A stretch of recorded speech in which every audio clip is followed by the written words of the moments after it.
Hello friends, welcome to Shobha creations. ಇವತ್ತಿನ ವಿಡಿಯೋದಲ್ಲಿ body ಲಂಗ ಮತ್ತು ಓವರ್ ಕೋಟ್ ಸ್ಟಿಚ್ ಮಾಡೋದು. ಈ ವಿಡಿಯೋದಲ್ಲಿ ನಾನು ಬಾಡಿ ಲಂಗ ಮಾತ್ರ ಸ್ಟಿಚ್ ಮಾಡಿ ತೋರಿಸ್ತಾ ಇದ್ದೀನಿ. ನೆಕ್ಸ್ಟ್ ವಿಡಿಯೋದಲ್ಲಿ ಕೋಟ್ ತೋರಿಸ್ತೀನಿ ಫ್ರೆಂಡ್ಸ್.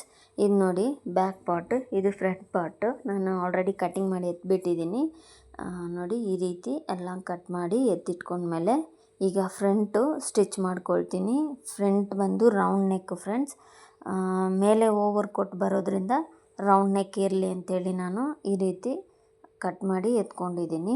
ನೋಡಿ ಇದು ಸೆರ್ಗಲ್ಲೇ ಬಂದಿರೋದು ಫ್ರೆಂಡ್ಸ್. ಇದು ಸ್ಯಾರಿಯಲ್ಲೇ ಅಲ್ವಾ ಸ್ಟಿಚ್ ಮಾಡ್ತಾ ಇರೋದು, ಅದಕ್ಕೋಸ್ಕರ ಸೆರ್ಗನ್ನ ನಾನು ಇದಕ್ಕೆ ತೊಗೊಂಡಿದ್ದೀನಿ.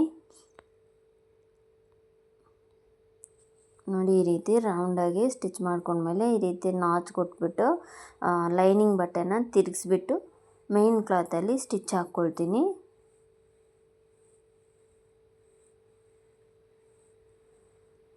ವಿಡಿಯೋ ತುಂಬ ಲಾಂಗ್ ಆಗಿತ್ತು ಫ್ರೆಂಡ್ಸ್, ಅದಕ್ಕೋಸ್ಕರ ಸ್ವಲ್ಪ ಫಾಸ್ಟ್ ಪ್ಲೇ ಇಟ್ಟು ಹೇಳ್ತಾ ಇದ್ದೀನಿ. ನೋಡಿ ಈ ರೀತಿ ಸ್ಟಿಚ್ ಮಾಡ್ಕೊಳ್ತಾ ಹೋಗಿ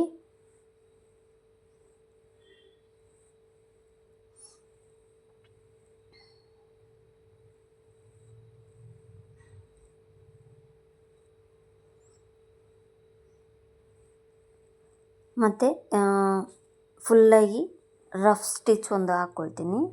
ನಮಗೆ ಡಿಸ್ಟರ್ಬ್ ಆಗಬಾರ್ದು ಮತ್ತು ಬಟ್ಟೆ ಲೂಸ್ ಬರಬಾರ್ದು ಅನ್ನೋದಕ್ಕೋಸ್ಕರ ಫುಲ್ಲಾಗಿ ಸ್ಟಿಚ್ ಮಾಡಿಬಿಟ್ಟು ಎಕ್ಸ್ಟ್ರಾ ಕ್ಲಾತೆಲ್ಲ ಕಟ್ ಮಾಡ್ಕೊಳ್ತೀನಿ ಫ್ರೆಂಡ್ಸ್.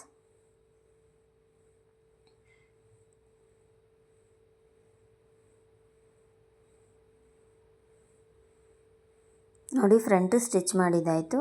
ಈಗ ಬ್ಯಾಕ್ ಸ್ಟಿಚ್ ಮಾಡ್ಕೊಳ್ಳೋಣ. ನಾನು ಬ್ಯಾಕಲ್ಲಿ ಜಿಪ್ ಇಕ್ಕೋಣ ಅಂಥೇಳಿ ಪ್ಲ್ಯಾನ್ ಮಾಡಿದ್ದೀನಿ ಫ್ರೆಂಡ್ಸ್. ಅದಕ್ಕೋಸ್ಕರ ಕಟ್ ಮಾಡಿ ಈ ರೀತಿ ಫಸ್ಟು ನೆಕ್ ಫಿನಿಷ್ ಮಾಡ್ಕೊಳ್ಳೋಣ ಅನ್ನೋದಕ್ಕೋಸ್ಕರ ಕಟ್ ಮಾಡಿ ಸ್ಟಿಚ್ ಮಾಡ್ಕೊಳ್ತಾ ಇದ್ದೀನಿ.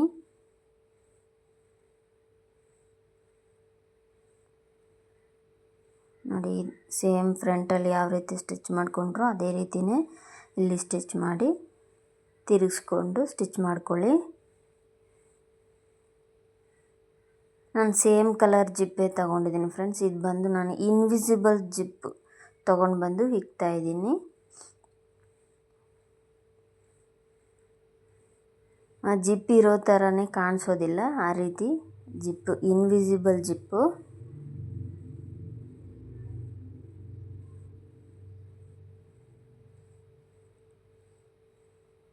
ಓಕೆ, ಮತ್ತೆ ಎಲ್ಲ ಕಡೆಯೂ ಸ್ಟಿಚ್ ಮಾಡಿಕೊಂಡು ಎಕ್ಸ್ಟ್ರಾ ಕ್ಲಾತೆಲ್ಲ ಕಟ್ ಮಾಡಿ ಇಟ್ಕೊಳ್ಳಿ. ನೋಡಿ ಈ ರೀತಿ ಎರಡು ಸೈಡು ಸ್ಟಿಚ್ ಮಾಡಿ ಇಟ್ಕೊಂಡೆ. ಈಗ ನೋಡಿ ನಾನು ಸೇಮ್ ಕಲರಲ್ಲಿ ಇನ್ವಿಸಿಬಲ್ ಜಿಪ್ ತೊಗೊಂಡು ಬಂದಿದ್ದೀನಲ್ವ, ಅದನ್ನು ಸ್ಟಿಚ್ ಮಾಡೋಣ. ನೋಡಿ ನಾನು ಸಿಂಗಲ್ ಫುಟ್ ಚೇಂಜ್ ಮಾಡ್ಕೊಳ್ತಾ ಇದ್ದೀನಿ.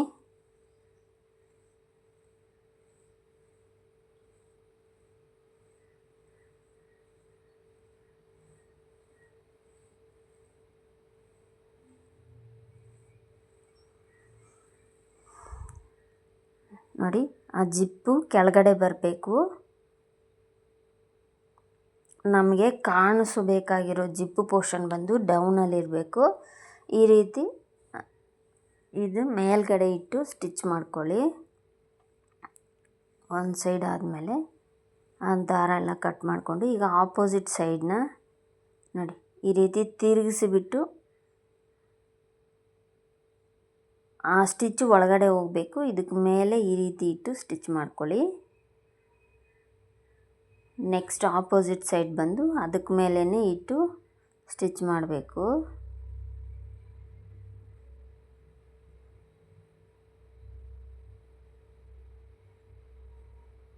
ನಾನು ಸ್ವಲ್ಪ ದೊಡ್ಡ ಜಿಪ್ಪೆ ತೊಗೊಂಡು ಬಂದಿದ್ದೀನಿ ಫ್ರೆಂಡ್ಸ್. ನೋಡಿ ಈ ರೀತಿ ಆಯಿತು. ಈಗ ನೋಡಿ ಈ ಥರ ಜಿಪ್ಪು ಕಾಣಿಸ್ಬಾರ್ದು, ಅದಕ್ಕೋಸ್ಕರ ನಾನು ಮತ್ತೆ ಏನು ಮಾಡ್ತಾಯಿದ್ದೀನಿ ಅಂದರೆ ಸಿಂಗಲ್ ಫುಟ್ ಹಾಕ್ಕೊಂಡಿದ್ದೀವಲ್ಲ ಅದನ್ನೇ ಸ್ವಲ್ಪ ನೋಡಿ ಈ ಜಿಪ್ಪನ್ನ ಈ ರೀತಿ ಸ್ವಲ್ಪ ತಳ್ಳಿದರೆ ತಳ್ಕೊಂಡು ಸ್ಟಿಚ್ ಮಾಡ್ಕೊತ ಹೋದ್ರಿ ಅಂದರೆ ಆ ಜಿಪ್ಪು ಪಕ್ಕದಲ್ಲೇ ಸ್ಟಿಚ್ ಬೀಳುತ್ತೆ ಫ್ರೆಂಡ್ಸ್. ಆವಾಗ ಆ ಜಿಪ್ಪು ಇಟ್ಟಿರೋದೇ ಕಾಣಿಸೋದಿಲ್ಲ, ಆ ರೀತಿ ಇರುತ್ತೆ. ನೋಡಿ ನಾನು ಸ್ಟಿಚ್ ಮಾಡಿ ತೋರಿಸಿದ್ಮೇಲೆ ಯಾವ ರೀತಿ ಇದೆ ಅಂತೇಳಿ ನೋಡಿ. ಒಂದು ಸೈಡ್ ನಿಮಗೆ ಕಾಣಿಸ್ತಾ ಇದೆ ಅಂತ ಗೊತ್ತಿಲ್ಲ. ಒಂದು ಸೈಡ್ ಫುಲ್ ಕವರ್ ಆಗಿದೆ, ಒಂದು ಸೈಡ್ ಮಾತ್ರ ಹಾಗೆ ಕಾಣಿಸ್ತಾ ಇದೆ ಅಲ್ವಾ. ಆ ರೀತಿ ಇರೋಲ್ಲ ನೋಡಿ. ಈಗ ಆಪೋಸಿಟ್ ಸೈಡ್ನ ಡೌನಿಂದ ಸ್ಟಿಚ್ ಮಾಡ್ಕೊತಾ ಹೋಗ್ತೀನಿ. ಫಸ್ಟ್ ಬಂದು ಮೇಲಿಂದ ಕೆಳಗಡೆ ಸ್ಟಿಚ್ ಮಾಡ್ಕೊಂಡು ಬಂದೆ. ಈಗ ಡೌನಿಂದ ಮೇಲೆ ಹೋಗ್ತಾ ಇದ್ದೀನಿ ನೋಡಿ. ಈ ರೀತಿ ಸ್ಟಿಚ್ ಮಾಡಿದಾಯಿತು. ಈಗ ನೋಡಿ ಜಿಪ್ಪು ಹಾಕಿ ತೋರಿಸ್ತೀನಿ. ಆ ಜಿಪ್ ಇರೋದೇ ಗೊತ್ತಾಗೋದಿಲ್ಲ ನೋಡಿ. ಕಾಣಿಸ್ತಾ ಇದೆಯಾ ನಿಮಗೆ? ಜಿಪ್ ಹಾಕಿರೋದೇ ಗೊತ್ತಾಗೋದಿಲ್ಲ, ಆ ರೀತಿ ಇರುತ್ತೆ. ಇಲ್ಲಿ ನಿಮಗೆ ಎಷ್ಟು ಬೇಕೋ ಅಷ್ಟು ಕಟ್ ಮಾಡಿಕೊಂಡು ಹಿಂದ್ಗಡೆ ಅದನ್ನು ಮಡಚಿಬಿಟ್ಟು ಸ್ಟಿಚ್ ಹಾಕ್ಕೊಳ್ಳಿ.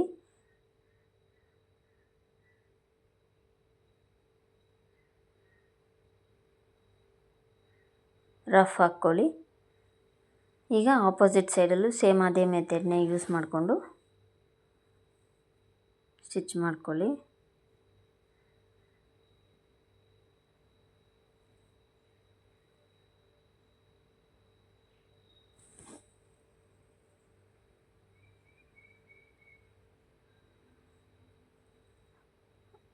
ಓಕೆ ಫ್ರೆಂಡ್ಸ್, ಜಿಪ್ಪು ಸ್ಟಿಚ್ ಮಾಡಿದ್ದಾಯಿತು ನೋಡಿ. ಈಗ ಎರಡು ಈಕ್ವಲ್ ಆಗಿದೆಯಾ ಅಂತ ನೋಡ್ಕೊಳ್ಳಿ ನೋಡಿ. ಓಕೆ ಆಯಿತಾ? ಇಷ್ಟು ಮಾತ್ರ ಸ್ಟಿಚ್ ಮಾಡಿದ್ದಾಯಿತು. ಇವಾಗ ನೀವು ಒಂದಿಲ್ಲಿ ಸ್ಟಿಚ್ ಹಾಕ್ಕೊಂಡು ಹೆಚ್ಚಾಗಿರೋ ಜಿಪ್ಪನ್ನ ಕಟ್ ಮಾಡ್ಕೋಬೇಕಾಗುತ್ತೆ. ನೀವು ಅವಸರಪಟ್ಟು ಎಳೆದು ಬಿಟ್ರಿ ಅಂದರೆ ಮತ್ತೆ ಜಿಪ್ಪನ್ನ ಕನೆಕ್ಟ್ ಮಾಡೋದು ತುಂಬಾ ಕಷ್ಟ ಫ್ರೆಂಡ್ಸ್. ಅದಕ್ಕೋಸ್ಕರ ಫಸ್ಟು ನೀವು ಸ್ಟಿಚ್ ಹಾಕಿಬಿಟ್ಟು ಆಮೇಲೆ ಎಕ್ಸ್ಟ್ರಾ ಜಿಪ್ಪನ್ನ ಕಟ್ ಮಾಡ್ಕೊಳ್ಳಿ.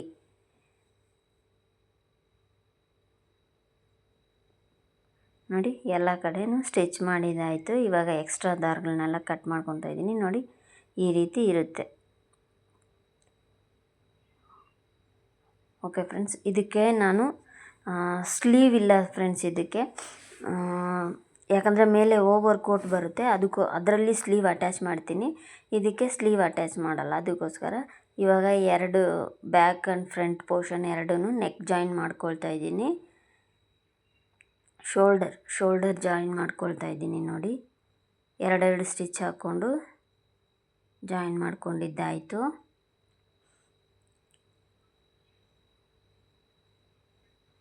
ಮತ್ತು ನೀವು ಈಕ್ವಲಾಗಿ ಕಟ್ ಮಾಡ್ಕೊಳ್ಳಿ ನೋಡಿ. ಎರಡು ಸೈಡು ಇಟ್ಟು ಎಕ್ಸ್ಟ್ರಾ ಇದೆಯಲ್ವ ಅದನ್ನು ಕಟ್ ಮಾಡಿಕೊಂಡು ಎತ್ತರ ಆಗೋಯಿತು. ಈಗ ನಾನು ಏನು ಮಾಡ್ತೀನಿ ಅಂದರೆ ಇದಕ್ಕೆ ಸ್ಲೀವ್ ಅಟ್ಯಾಚ್ ಮಾಡಲ್ಲ ಅನ್ನೋದಕ್ಕೋಸ್ಕರ ಸೈಡಲ್ಲಿ ಕ್ರಾಸ್ ಪೀಸ್ ಕೊಡ್ತಾ ಇದ್ದೀನಿ ಫ್ರೆಂಡ್ಸ್. ನಾನು ನೋಡಿ 1.5 ಇಂಚು ಇದೆ ಇದು ಕ್ರಾಸ್ ಪೀಸು. ಇದಕ್ಕೆ ಹಾಗೆ ಸ್ಟಿಚ್ ಮಾಡಿಕೊಂಡು ಒಳಗಡೆ ಮಡಚಿ ಹೊಲ್ದು ಬಿಡ್ತೀನಿ.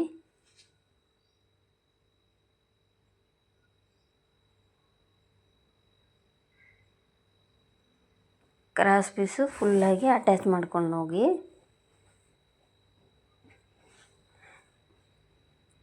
ಇವಾಗ ಬ್ಲೌಸ್ಗೆಲ್ಲ ನೀವು ಕ್ರಾಸ್ ಪೀಸ್ ಕೊಟ್ಟು ಹೊಲಿಯೋ ಥರನೇ ಇದಕ್ಕೂ ಅದೇ ರೀತಿಯೇ ಕ್ರಾಸ್ ಪೀಸ್ ಕೊಟ್ಟು ಹೊಲಿದು ಸ್ವಲ್ಪ ಸ್ವಲ್ಪ ಕಟ್ ಮಾಡಿಕೊಂಡು ಒಳಗಡೆ ಮಡಚಿ ಹೊಲಿದ್ರೆ ಆಗೋಯ್ತು ಫ್ರೆಂಡ್ಸ್.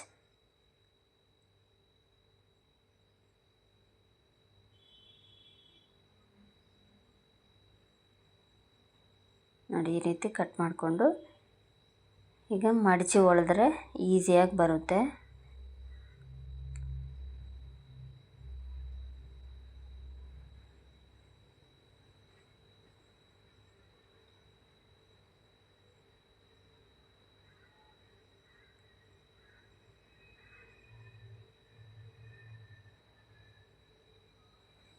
ಇದನ್ನು ಅದೇ ರೀತಿಯೇ ಮಡಚಿ ಹೊಲಿಬೋದಾಗಿತ್ತು ಫ್ರೆಂಡ್ಸ್. ಯಾಕಂದರೆ ಇದು ಸೆರಗು ಬಟ್ಟೆ ಅಲ್ವಾ, ಸ್ವಲ್ಪ ಮಕ್ಕಳಿಗೆ ಇರಿಟೇಟ್ ಆಗಿರ್ಬೋದು, ರಫ್ ಆಗಿರುತ್ತೆ, ಅದು ಇರಿಟೇಟ್ ಆಗಿರ್ಬೋದು ಅನ್ನೋದಕ್ಕೋಸ್ಕರ ನಾನು ಕ್ರಾಸ್ ಪೀಸ್ ಕೊಟ್ಟು ಹೊಲಿತಾ ಇರೋದು ನೋಡಿ. ಈಗ ಬ್ಯಾಕ್ ಪಾರ್ಟ್ನಲ್ಲಿ ನಾನು ಮಡಚಿ ಹೊಲಿತಾ ಇದ್ದೀನಿ.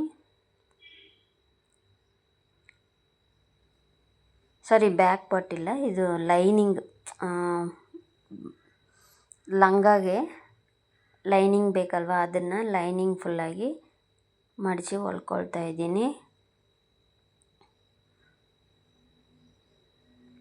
ಮತ್ತು ನೋಡಿ ಇದು ಸೀರೆಯಲ್ಲಿ ನಾನು ಎತ್ಕೊಂಡಿರೋದ್ರಿಂದ ಸ್ವಲ್ಪ ಮಕ್ಕಳು ಬೆಳೆಯೋ ಮಕ್ಕಳು ಅನ್ನೋದಕ್ಕೋಸ್ಕರ ಒಳಗಡೆ ಬಟ್ಟೆ ಇಟ್ಟು ಮಡಚಿ ಹೊಲಿತಾ ಇದ್ದೀನಿ. ಬಟ್ಟೆ 2 ಇಂಚು 3 ಇಂಚಿಗೆ ಬಟ್ಟೆನ ಬಿಟ್ಟು ಹೊಲ್ಕೊಳ್ತಾ ಇದ್ದೀನಿ. ಸ್ವಲ್ಪ ದೊಡ್ಡ ಮಕ್ಕಳಾದರೂ ಉದ್ದ ಆದರೂ ಕೂಡ ನೀವು ಅಷ್ಟೇ ಸ್ಟಿಚ್ಚನ್ನ ಬಿಚ್ಕೊಂಡ್ರೆ ಇನ್ನೊಂದು ಸ್ವಲ್ಪ ಉದ್ದ ಕಾಣಿಸುತ್ತೆ. ಸೊ ಇದು ಧಾರಾಳವಾಗಿ 5 ವಯಸ್ಸು ಮಕ್ಕಳವ್ರಿಗೂ ಹಾಕ್ಬೋದು, ಅಷ್ಟು ಲೆಂತಲ್ಲಿದೆ ನೋಡಿ. ಈಗ ನಾನು ಸ್ಟಿಚ್ ಮಾಡ್ಕೊಳ್ತಾ ಇದ್ದೀನಿ. ಇದಕ್ಕೆ ಬಾಕ್ಸ್ ಫ್ಲೀಟ್ ಇಕ್ತಾ ಇದ್ದೀನಿ ಫ್ರೆಂಡ್ಸ್. ನಾನು ನೋಡಿ ಯಾವ ರೀತಿ ಮೇನ್ ಕ್ಲಾತು ಇರೋ ಥರ ಇಟ್ಟು box fleet first opposite side and ನನ್ನ ಸೈಡ್ ಇರೋ ಥರನೇ ಇಟ್ಕೊಳ್ತಾ ಹೋದರೆ ಬಾಕ್ಸ್ ಫ್ಲೀಟ್ ಸಿಗುತ್ತೆ ನಿಮಗೆ.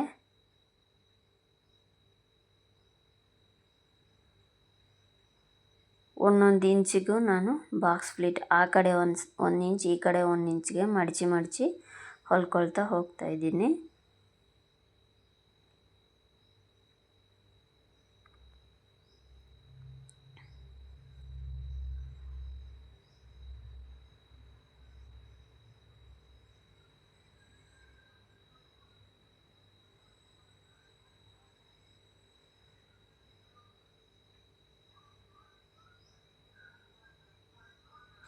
ಓವರ್ ಕೋಟ್ ವಿಡಿಯೋ ನೆಕ್ಸ್ಟ್ ವಿಡಿಯೋದಲ್ಲಿ ಹಾಕ್ತೀನಿ ಫ್ರೆಂಡ್ಸ್, ಯಾಕಂದರೆ ಟೈಮ್ ಇಲ್ಲ.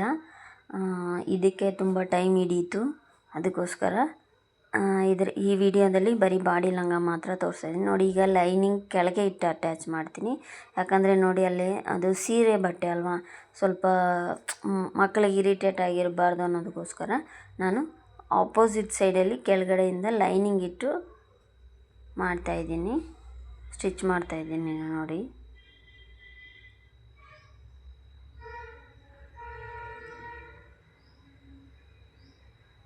ಈ ರೀತಿ ಸ್ಟಿಚ್ ಮಾಡೋದ್ರಿಂದ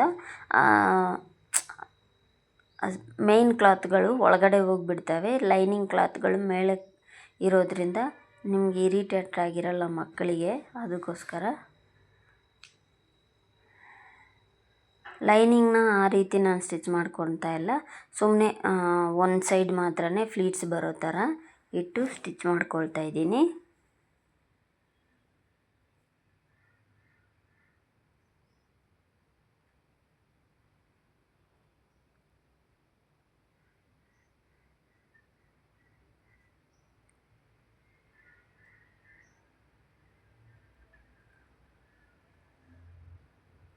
ಓಕೆ ಫ್ರೆಂಡ್ಸ್, ಆ ಕಡೆ ಸೈಡೂ ಇದೇ ನೋಡಿ ಈ ರೀತಿ ಕಾಣಿಸುತ್ತೆ.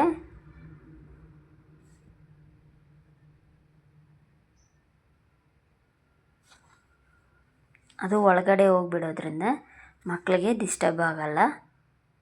ಸೊ ಈಗ ನಾನು 2 ಸೈಡು ಸ್ಟಿಚ್ ಮಾಡಿದ್ದಾಯಿತು.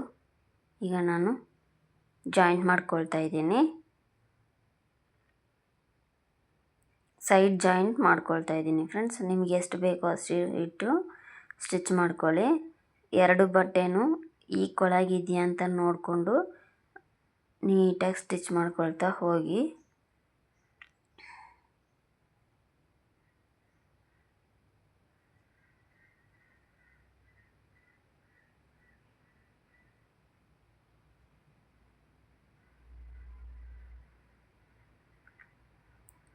ನಾನಿಲ್ಲಿ 2-3 ಸ್ಟಿಚ್ ಹಾಕ್ಕೊಳ್ತಾ ಇದ್ದೀನಿ. ಎಲ್ಲ ಸೈಡು ಡಬಲ್ ಸೈಡು 2 ಸ್ಟಿಚ್ ಹಾಕ್ಕೊಂಡು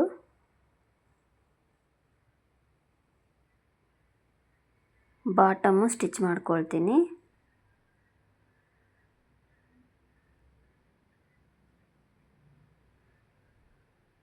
ನೋಡಿ ಫ್ರೆಂಡ್ಸ್, ಓವರ್ಲಾಕ್ ಹಾಕ್ಕೊಂಡು ಬಂದಿದ್ದೀನಿ. ಈಗ ಬಾಟಮ್ ಸ್ಟಿಚ್ ಮಾಡ್ಕೊಳ್ತಾ ಇದ್ದೀನಿ.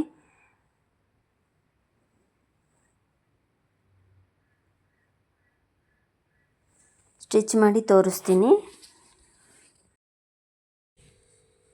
ಓಕೆ ಫ್ರೆಂಡ್ಸ್, ನೋಡಿ ಫುಲ್ಲಾಗಿ ಸ್ಟಿಚ್ ಮಾಡಿದ ಮೇಲೆ ಈ ರೀತಿ ಇರುತ್ತೆ.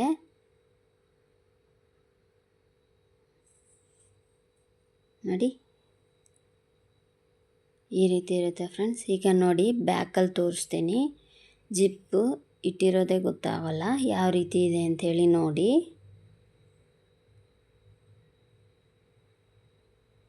ನೋಡಿದ್ರಾ?